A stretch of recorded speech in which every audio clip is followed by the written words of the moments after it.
Hey guys, welcome again to another video. This time, distance related problems muna tayo.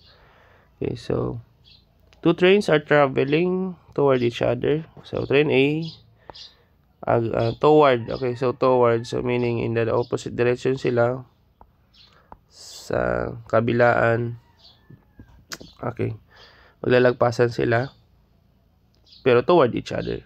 So train A is 80 km per hour, train B is 70 km per hour.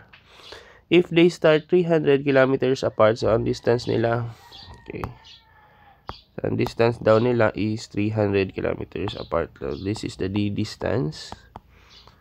Dito yung train A and dito yung train B. So how long before they meet? Okay, so ang tinatanong, time. Okay, so again, S is distance over time. Okay, so relative speed. Okay, ang speed ng dalawa is 80.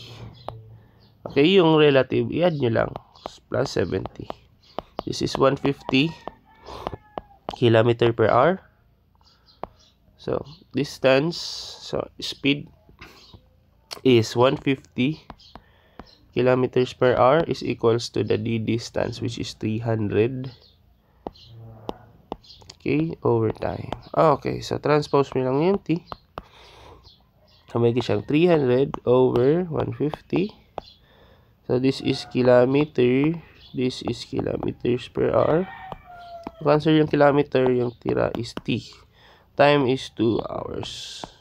Exactly 2 hours. Okay? Thank you guys for watching. See you on another distance problem. Okay. See you.